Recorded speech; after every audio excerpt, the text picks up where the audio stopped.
Good evening friends, मैं मोहित आनंद आप सभी के सामने हाजिर हूँ एक छोटी सी वीडियो के साथ। इस वीडियो में मैं आपको पॉलिनोमियल्स के बारे में बताऊंगा।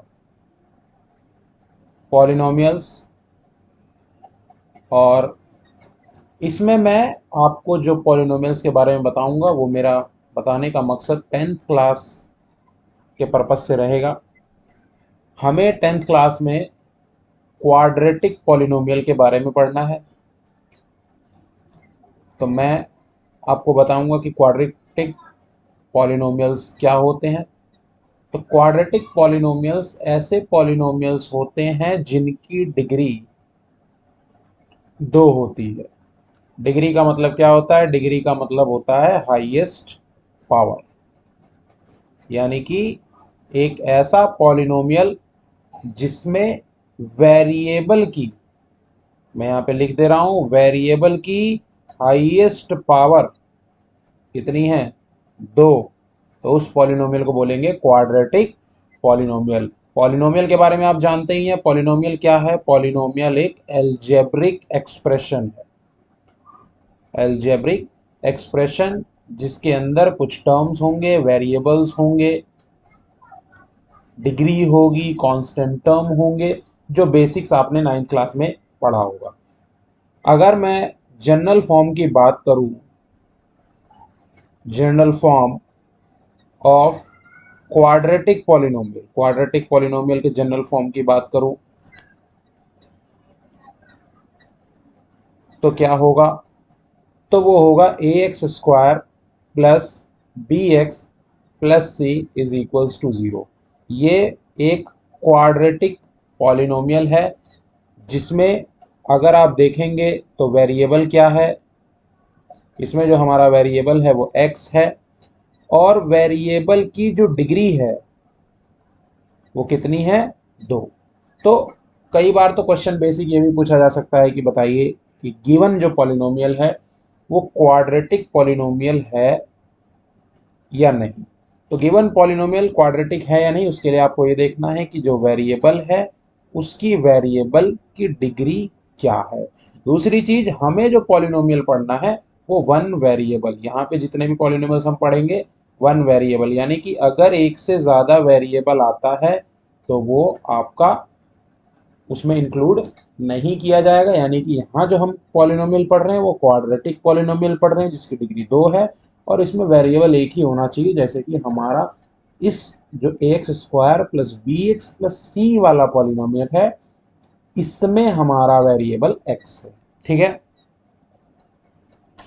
इसके अलावा आपको जो जानना है वो जानना है जीरोस। हम जानते हैं कि जीरोस क्या होते हैं। जीरोस जीरोस वो वैल्यू होती है जिस पर पॉलिनोमियल क्या हो जाए? जीरो हो जाए। यानी एक्स की वह वैल्यू जिसको जब मैं पी एक्स में पुट करूं, जिसको मैं पी एक्स में पुट करूं, पी एक्स क्या है हमारा? पी एक्स होगा पॉलिनोमियल इन वेरिएबल एक्स। तो मेरे को अगर वैल्यू क्या मिल गई? जीरो। तो मैं कह सकता हूं कि yes, that value is the zero of the polynomial. ठीक है। अब क्योंकि यहां पर हम क्वाड्रेटिक पॉलिनोमियल की बात कर रहे हैं, तो क्वाड्रेटिक पॉलिनोमियल में जो जीरोज होंगे, number of zeros, number of zeros वो कितने होंगे? दो होंगे। और हम यहां पर उसको लेट करेंगे अल्फा और बीटा। समझिए बात को। ठीक है। तो क्वाड्रेटिक पॉलिनोमियल की जनरल फॉर्म आपको पता लग गई। इसमें वेरिएबल एक्स है, वो मैंने आपको बताया। डिग्री कितनी है पहचानने के लिए? दो होनी चाहिए।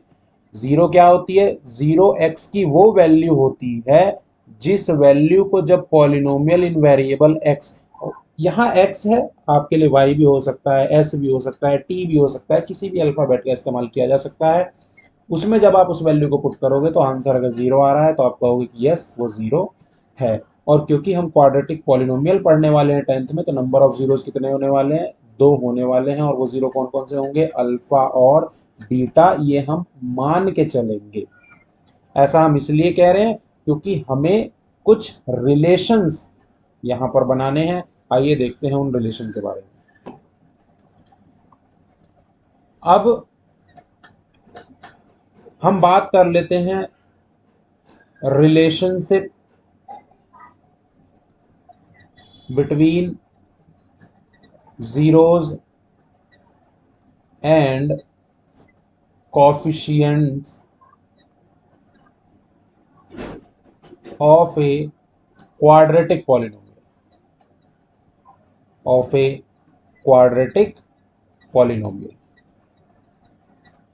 मैं उम्मीद कर रहा हूं कि आपको कोफिशिएंट का मतलब पता होगा। कोफिशिएंट का मतलब होता है वेरिएबल के साथ जो मल्टीप्लाई में, वेरिएबल के साथ जो मल्टीप्लाई में है उसको मैं कोफिशिएंट बोलते हैं, हम कोफिशिएंट बोलते हैं। जीरोज मैं आपको बता ही चुका हूं, क्योंकि हम पॉलिनोमियल क्वाड्रेटिक पढ़ रहे हैं तो जनरल फॉर्म क्या है, A X square plus B X plus C is equals to 0। ये हमारा क्या है, पॉलिनोमियल इन वेरिएबल एक्स। यहाँ पर कोफिशिएंट क्या है, ए किसका कोफिशिएंट है, coefficient of x square. B किसका कोफिशिएंट है बच्चों, बी है कोफिशिएंट ऑफ एक्स। और सी किसका कोफिशिएंट है, सी किसी का कोफिशिएंट नहीं है, सी एक कांस्टेंट टर्म है। समझ में आ रहा है। जो हमें सबसे पहला रिलेशन देखना है वो हमें क्या देखना है, sum of zeros. Sum of zeros, sum of zeros यानी कि मैंने बताया था आपको, मैंने जीरो कौन कौन से लिए थे, अल्फा और बीटा। तो हम देखेंगे अल्फा प्लस बीटा। और सम ऑफ जीरोस क्या होता है, माइनस बी अपॉन ए। यहां पर b क्या है, b है कोफिशिएंट ऑफ x और a क्या है, कोफिशिएंट ऑफ एक्स स्क्वायर। दूसरा जो रिलेशन होता है वो होता है product of zeros, product of zeros. और प्रोडक्ट ऑफ जीरोस क्या होगा, alpha into beta and that is equals to c by a। What is C? C is the constant term. What is A? A is the coefficient of x square. ठीक है, तो ये हमें पढ़ना है इस बार 10th क्लास में कि किसी भी पॉलिनोमियल के जो गिवन जीरोज होंगे और उस पॉलिनोमियल से जो आप कोफिशिएंट निकालेंगे उनके बीच में रिलेशन क्या होता है। तो दो रिलेशन होते हैं, sum of zeros, product of zeros. जानते हैं कि to find zeros of polynomial हम किस मेथड का यूज करते हैं, हम यूज करते हैं फैक्टराइजेशन मेथड। इसी को मिडिल टर्म स्प्लिट भी कहा जाता है, यानी हम मिडिल टर्म स्प्लिट, जिसको आप फैक्टराइजेशन भी कह सकते हैं, उस विधि का इस्तेमाल करके आप क्या निकालेंगे, पॉलिनोमियल के जीरोज निकालेंगे। उसके बाद हो सकता है कि क्वेश्चन में जीरो और पॉलिनोमियल की कोफिशिएंट को वेरीफाई करने को बोला गया हो। ठीक है, तो नेक्स्ट वीडियो में हम आपसे क्वेश्चंस के साथ मिलेंगे। तब तक के लिए बने रहें।